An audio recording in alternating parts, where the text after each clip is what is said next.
जय माँ भगवती भुवनेश्वरी। आपने देखा होगा कि देवताओं के पीछे एक चक्र सा होता है। जैसे किसी भी देवता की फोटो देखना, कोई नाटक देखना, कोई सीरियल देखना या कोई महान पुरुष को देखना, तो उसके पीछे एक चक्र सा रहता है। गर्दन के पीछे या गले के पीछे या सिर के पीछे एक चक्र सा रहता है, नीला पीला के गुलाबी। ये क्या है? आपके मन में हमेशा आता होगा, ये है क्या? ये इन लोगों के पीछे ही क्यों है, हमारे पीछे क्यों नहीं है? तो आज इस सवाल का जवाब हम जानेंगे कुछ तथ्य, कुछ तर्कों के साथ कि अगर हम भी बनाना चाहें तो कैसे बनेगा, या जिन्होंने बना लिया तो उनको इससे क्या बेनिफिट होगा। अगर हम भी बना लेते हैं तो हम कैसे जानेंगे कि बन रहा है। अगर हम कोशिश भी करें तो कोशिश कहाँ से स्टार्ट करें ताकि ये बनना स्टार्ट हो जाए। ये है क्या? सबसे पहले हम जानते हैं कि इसे कहते क्या हैं। तो इसको बड़े भैया जो आप देखते हो ना देवताओं के पीछे, इसे हम ऑरा पावर कहते हैं। ऑरा पावर होता क्या है इसके बारे में जानेंगे।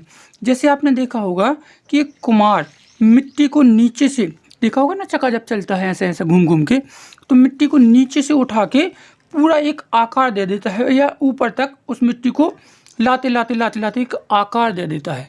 एक बात ये हो रही हमारी आर्टिफिशियल यानी खुद की पावर, जिसको हम ध्यान के माध्यम से अंदर से नीचे से उठा के ऊपर लाते हैं, यानी ब्रह्मांड तक लाते हैं। सहस्त्र चक्र होता है ना सबसे ऊपर वाला, उस चक्र तक हम लाते हैं। दूसरा होता है, आपने देखा होगा कि सूर्य लाइट। सूर्य लाइट क्या करती है? जैसे तुमने देखा होगा कि एक बैटरी सिस्टम होता है, एक प्लेट होती है, तो सूरज की किरणें जैसे उस प्लेट में घलेंगी तो प्लेट से निकलने वाली एनर्जी बैटरी में स्टोर होगी।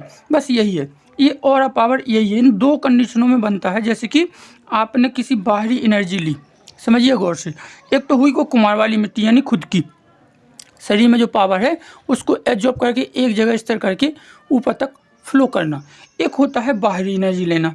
जैसे हम कोई ध्यान कर रहे हैं ना, किसी देवता का मंत्र जाप कर रहे हैं, तो उसमें जो एनर्जी आती है एक वो आर्टिफिशियल यानी बाहर की एनर्जी होती है। जैसे सूर्य की एनर्जी बैटरी में स्टोर होती है, बस उसी तरीक़ा से हमारे शरीर के अंदर वो एनर्जी स्टोर होती है। वो स्टोर होने जो गति है वो ज़्यादा बढ़ जाए। जैसे कोई कोई होता है ना जो विशेष होता है, दक्षता होता है, जो डीपली गहन में जाके कुछ अधिक ही एनर्जी ले ले। जैसे भगवान भोलेनाथ जी हैं या कोई भी देवता है, वो क्या करते हैं, इसी एनर्जी को ही तो लेते हैं। वो एनर्जी जब ज़्यादा हो जाए तो वो एनर्जी का अंश हमको दिखने लगता है। यदि कहीं व्यक्ति हो तो वो इतनी स्ट्रॉन्ग, इतनी पावर, मतलब इतनी अधिक एनर्जी हो गई कि वो हमारे एक्चुअल में ऑरा पावर पूरे शरीर का होता है, लेकिन हमें जो दर्शाया गया है, जो दिखाते हैं, वो सिर्फ गर्दन के पीछे ही दिखाती है। ऐसा नहीं है, ऑरा पावर पूरे शरीर का होता है। तो जो दिखता है हमें वो ऑरा यही है कि उस देवता की शक्ति पुंज वो स्थिर करके उसने कितना बढ़ा लिया, वो उसी को दर्शाता है। और उसी की किरणें जो हमें दिखाई देती हैं वो उसे कहते हैं हम ऑरा पावर। अब सवाल आता है ये कैसे बनता है? बड़े भैया ऑरा पावर बनाने की कोई मशीन नहीं है। इसको हम दो कंडीशन में बना सकते हैं। सबसे पहला तो ध्यान। ध्यान से क्या होता है कि जब हम किसी और ध्यान में भी क्या करना चाहिए जिससे कि ऑरा पावर वाली एनर्जी आए। एक होता है एक नॉर्मल ध्यान जो हम बैठते हैं, जैसे माइंड रिलैक्स होता है या माइंड में जो गंदगी होती है, चंचलता, वो ख़त्म होती है। और एक ध्यान करते हैं हम किसी की पावर को खींचने के लिए। तो जो हम पावर को खींचने के लिए जो ध्यान करते हैं, ये या अपने खुद की पावर को पहचानने के लिए कि हमारे अंदर क्या पावर है। तो जो ध्यान इस स्थिति में करता है कि हम कुछ एनर्जी बाहर से भी लें, कुछ एनर्जी अपनी भी करें। बहुत बड़ी टेक्निक है ध्यान करने की। जो अच्छा ध्यान करता होगा वो बता देगा आपको। तो जो बाहर की एनर्जी लेते हैं, जैसे हम ध्यान करते हैं, उसी ध्यान में अगर कोई मंत्र, ऐसा सटीक मंत्र हो जिसका ध्यान में उच्चारण अच्छी तरीक़ा से कर रहे हो, तो जो बाहर को उस देवता जिसका वो मंत्र है, वो देवता अपनी एनर्जी या वो देवता आपसे खुद जुड़ना स्टार्ट कर देगा। और जुड़ने के बाद आपको उसकी जो इतनी सी भी एनर्जी मिलेगी, वो एनर्जी आपके शरीर में स्टोर होगी। और ध्यान के माध्यम से उसी एनर्जी को आप ब्रह्म मतलब लास्ट सहस्त्र चक्र तक आप ले जा सकते हो। लेकिन बहुत टिपिकल है, लेकिन जो इसमें सक्षम हो गए तो उनका ऑरा पावर दिखने लगता है। ध्यान की एक टेक्निक है, और ध्यान में हम दो तरीक़ा से इसको बना सकते हैं। एक तो खुद की पावर, शरीर की जो एनर्जी है। देखो हम उंगली भी चलाते हैं ना, तो अगर इसमें पावर नहीं होगा तो उंगली चलेगी नहीं, क्योंकि इसका कनेक्टिविटी हमारे माइंड से है। तो उंगली जब हम हिलाते हैं ना तो संकेत माइंड देता है, यानी यहाँ से शरीर की कोई पावर तो है जो इस उंगली को हिलाने में मदद करती है। आप कोई भी पत्थर ऐसा फेंक नहीं सकते।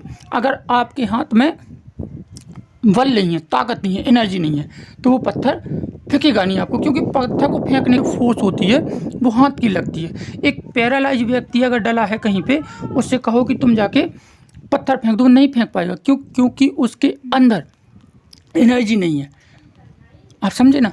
तो वही एनर्जी जो स्टोर करके जो व्यक्ति ऊपर उठाने की कोशिश करता है, या आर्टिफिशियल रूप से बाहर के जो है ना देवी देवता, उनसे लेने की कोशिश करता है, तो ऐसी स्थिति में वो एनर्जी एब्जॉर्ब होने के बाद हम उसे कहीं भी रख सकते हैं। कुछ लोग शस्त्रास्त्र पर रख लेते हैं, कई लोग अपने शरीर में ही विद्यमान करके रखते हैं। तो ऐसी स्थिति जब उसकी कैटेगरी या उसकी क्वांटिटी बढ़ जाए, मात्रा बढ़ जाए, तो वो दूसरों को भी दिखने लगती है। इसको कहते हैं हम ऑरा पावर।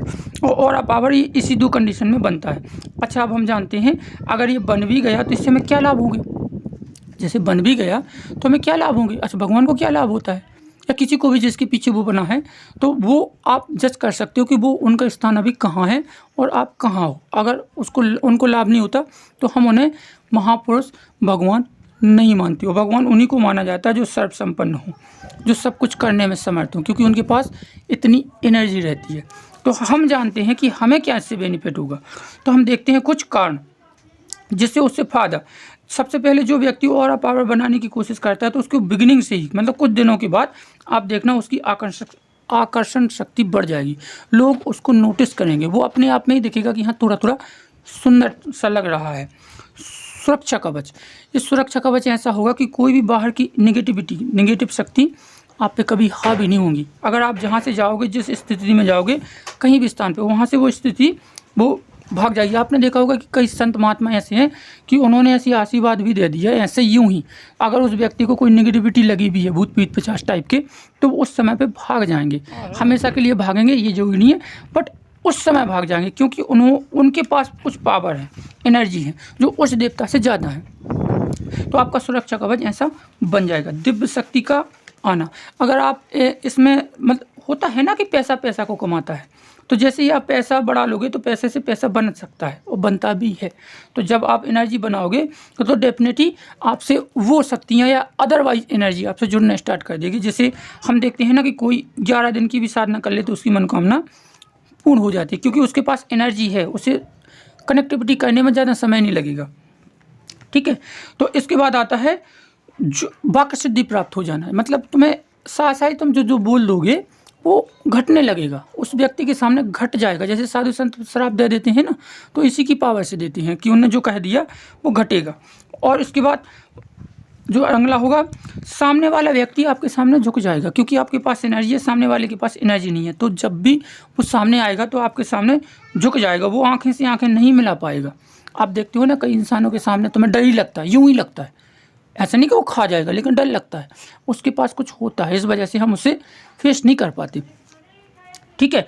इसके बाद देखते हैं हम, आपकी बॉडी में शक्ति प्रवाह होना स्टार्ट हो जाएगा। आपको ऐसा फील होगा कि हमारे पास कुछ है, आपको ऐसा प्रवाह हो रहा होगा कि कुछ ना कुछ हमारे पास है, कुछ एनर्जी ऐसी है कि मैं ब्रह्मांड को हिला दूँ, ऐसी कुछ एनर्जी आपके प्रभाव में आ जाएंगी। और सबसे बड़ी बात, आप तांत्रिक विद्या आप पे काम नहीं करेगी, और दूसरी बात, जिससे तांत्रिक विद्या है उसको आप हटाने में सक्षम हो जाओगे, किसी भी शक्ति को आप खिलाने में सक्षम हो जाओगे। आप मतलब जितनी अधिक आपके पास और पावर, विल पावर है, उसके जरिए आप कुछ भी कर सकते हो। आपको 5 तत्वों पे भी विजय प्राप्त हो जाएगी। जिस दिन वो विजय प्राप्त होगी उस टाइम पे आप भगवान कहोगे, इंसान नहीं, भगवान को भी 5 तत्वों पे ही विजय प्राप्त है, जिसकी वजह से वो भगवान है। इसके बहुत सारे फ़ायदे हैं, ऑरा पावर के बहुत सारे फ़ायदे हैं। आई होप आपको कुछ समझ में आया होगा कि आखिर एक्चुअल में ऑरा पावर होता क्या है। तो जो व्यक्ति अपनी ऑरा पावर को बढ़ाना चाहता हो, तो एक सटीक ध्यान का मध्यम, ध्यान में तालमेल, ध्यान में कैसी एनर्जी खींचते हैं, और ध्यान में किसका मंत्र उच्चारण करें, तो मंत्र उच्चारण करें भी तो कैसे, इस सारी पद्धति, सारी टेक्निक की वजह से ही कोई बाहर की शक्ति हमसे खिंचती है और हमारे पास एनर्जी आती है। और अपनी खुद की जब एनर्जी बनाते हो तुम शरीर की, तो उसकी भी एक टेक्निक है, कैसे ध्यान करना, ध्यान में तालमेल कैसे करना, मानसिक संतुलन कैसे करना, मानसिक बैलेंसिंग कैसे करना है, स्थान का चयन कैसे करना है, बहुत सी ऐसे टिपिकल होते हैं। तो आई होप आपको कुछ समझ में आया ही होगा, और अगर आया हो तो प्लीज़ वीडियो को लाइक ज़रूर कर देना, और हो सके तो सब्सक्राइब कर देना। जय माँ भगवती भुवनेश्वरी।